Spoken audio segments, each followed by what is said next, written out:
whilst everybody was having their orgies, free love, sex, they would no longer be permitted to enjoy sex for each other. They had to fantasize that they were actually having sex with Jesus, men included.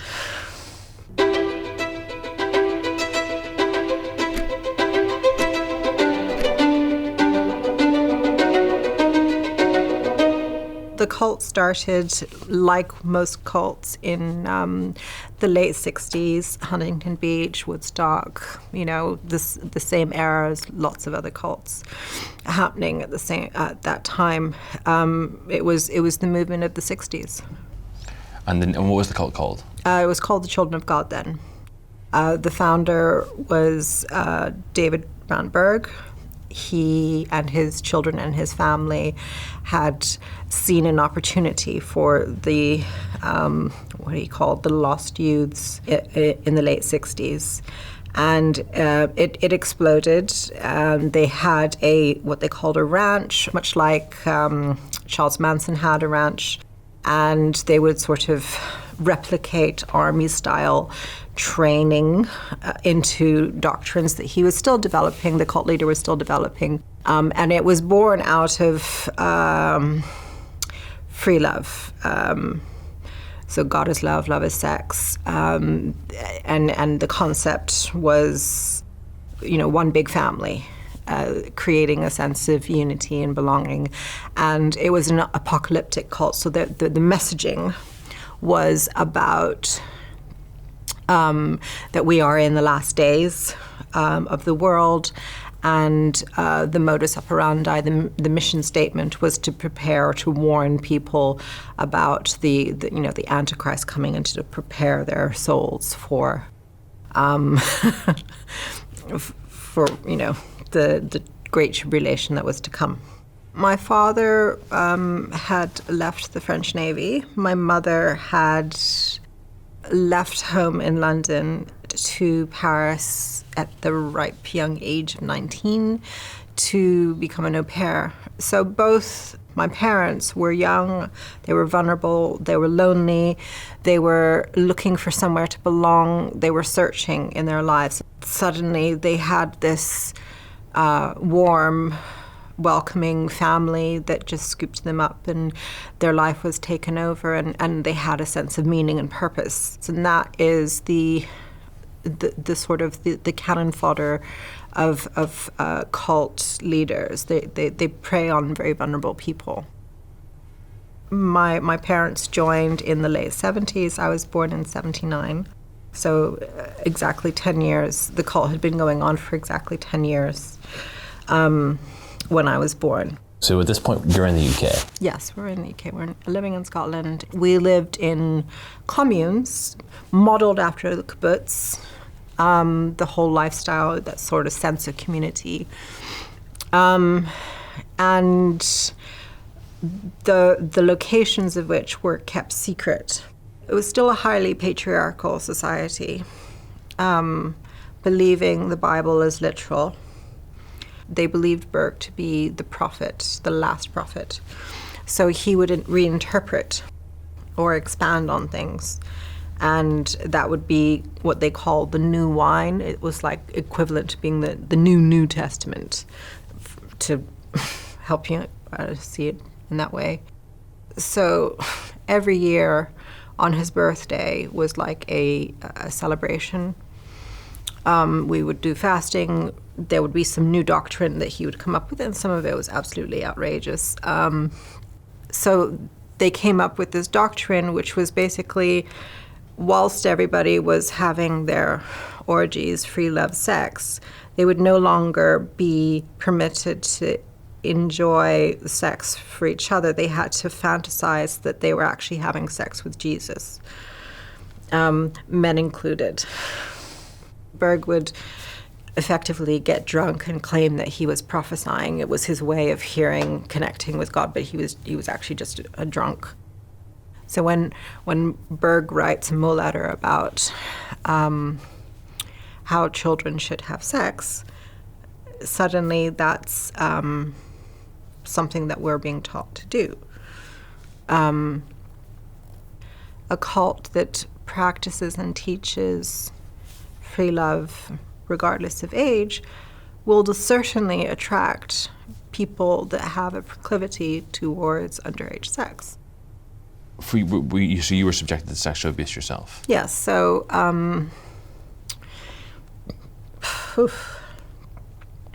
I was 8 years old when I was taught to do an erotic dance, which was filmed with two other girls. One was 5 and the other one was 3, and it was filmed and sent to Berg. And then I had to perform it for the whole commune. You were exposed to it. I was actually taught how to have sex. I was set up for date nights at a very young age. Notwithstanding, I'd suffered quite a lot of sexual abuse from adult men. The person who was abusing me and several other girls in the commune, one night I kind of became aware that he was molesting my sister, and I distracted him so that he would stop molesting her and molest me instead.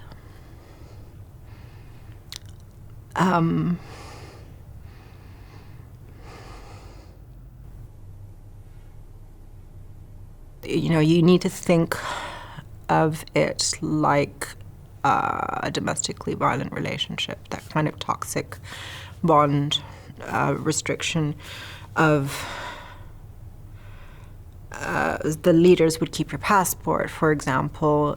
You had to relinquish all your personal goods to the commune. So it's quite severe entrapment. When you're going through that much abuse, you feel in your gut it's wrong. You know it's wrong.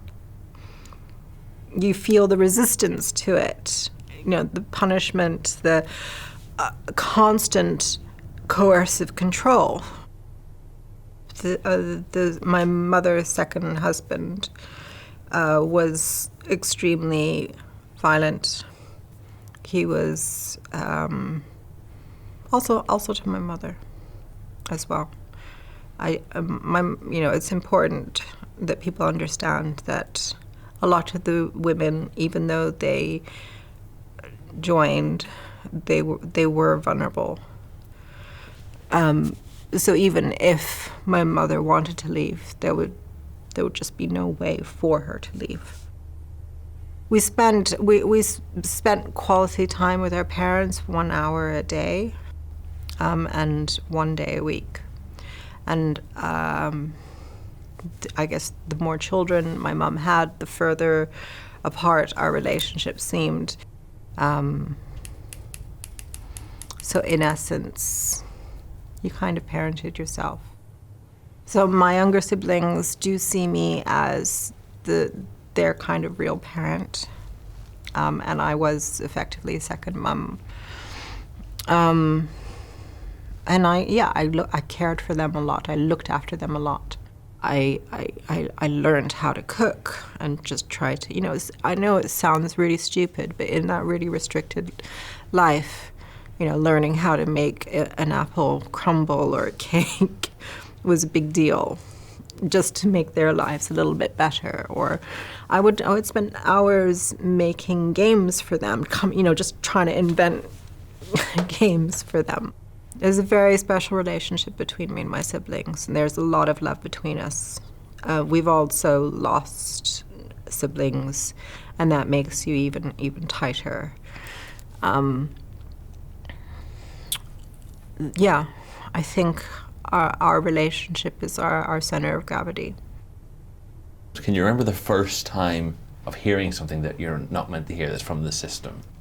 We didn't watch TV, we didn't listen to music, we didn't read magazines. We had no exposure to the outside world in any way, shape, or form, except for witnessing.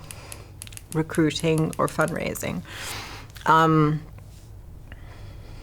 So all reading material, all listening material was their propaganda. I think it must have been like in the building when we first moved in, and somebody had just hidden it away. So there were 3 books. There was The Count of Monte Cristo, there was Three Musketeers, and there was Tale of Two Cities. And I completely and utterly fell in love with The Count of Monte Cristo, and I read it and then turned it over and started reading it again. Of course, some of the other kids found me and are like, come on, you've been reading that for so long, give it over. But that book, his story of his pursuit of justice and waiting and biding his time, really made an impact on me.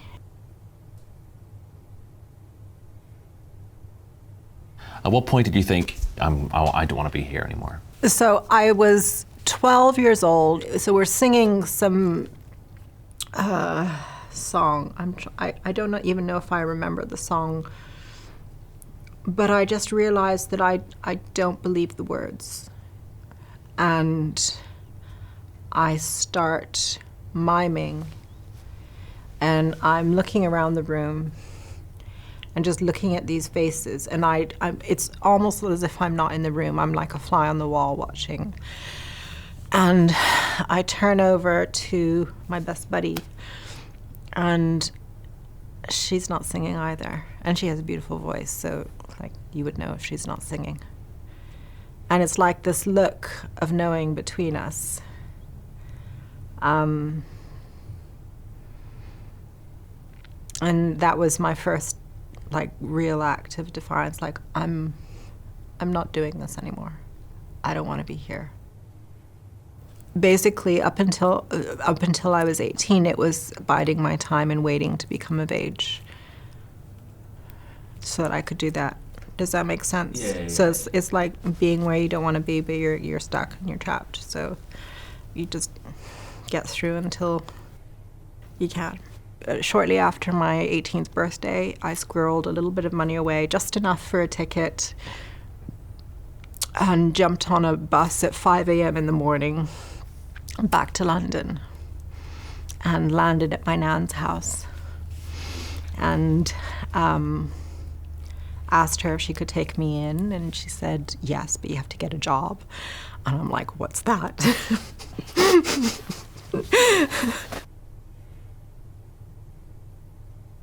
Was the act of leaving more difficult by the fact that your siblings were still in the cult? Yeah, it was. And for a long time, I kept on visiting them.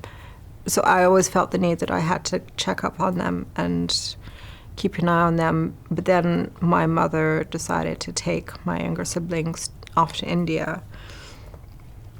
I wasn't about to do that. So that, and then I didn't see them for 5 to 10 years. That was really hard. I felt powerless to protect them. But at the same time, I was in my own survival fog, trying to, make my way in this world. I think I came to terms with the fact that if I worked hard to set up my life outside the cult, that at least I would be there for them when they wanted to leave. And that was the best way I could serve them. Did they all eventually leave? Mm-hmm. Yeah. One of my brothers ended up coming to live with me, who in the end died by suicide because he couldn't live with the aftermath of all the abuse that he suffered.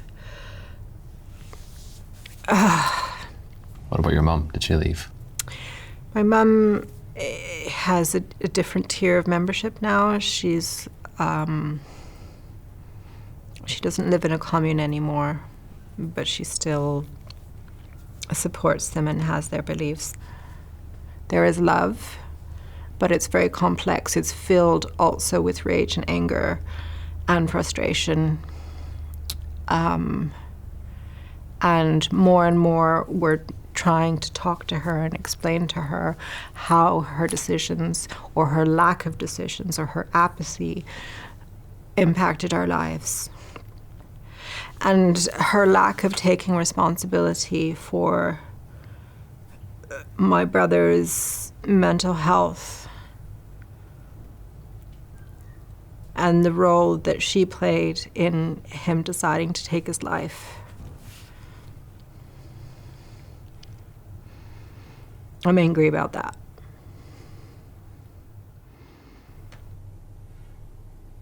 What happened to the cult and what happened to the cult leader? Berg, the cult leader, died. Karen Zerby, his concubine, and Peter Kelly, her concubine, took over leadership. Did any of your abusers come to justice? Yes. So, bearing in mind we had also been raised to believe that the authorities were the enemy and they couldn't be trusted. So, taking a risk and speaking to the police was a declaration of war on the cult and ultimately my relationship with some of my family.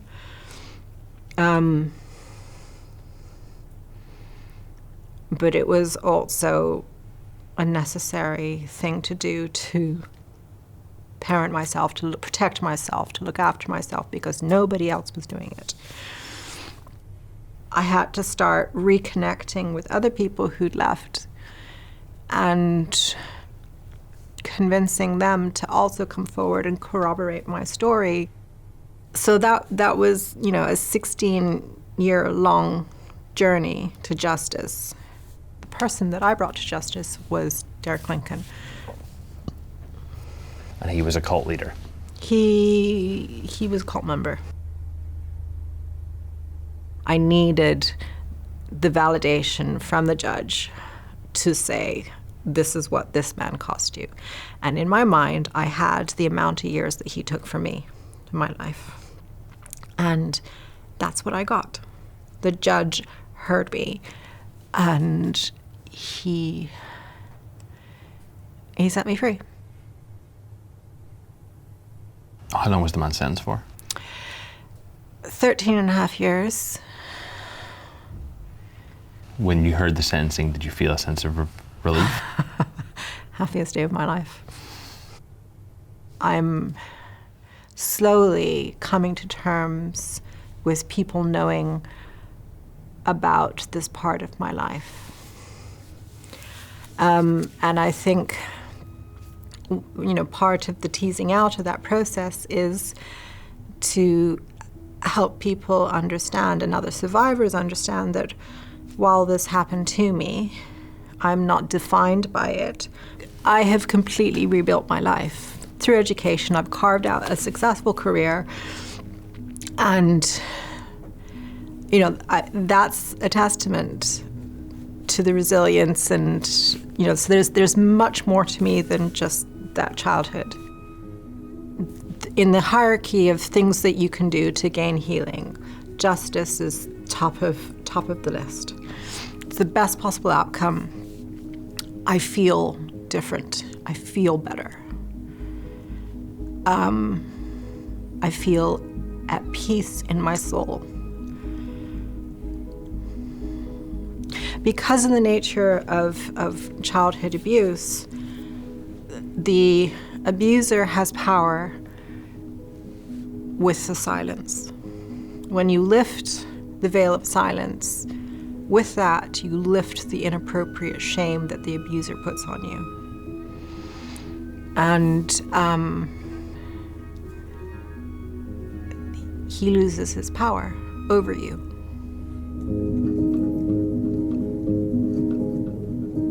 Because I'd been on flat on my back for so long, I had no neck muscles, so I had to have a brace on, and when they hoisted me into the chair, I caught a glimpse of myself in the mirror and I just burst out crying.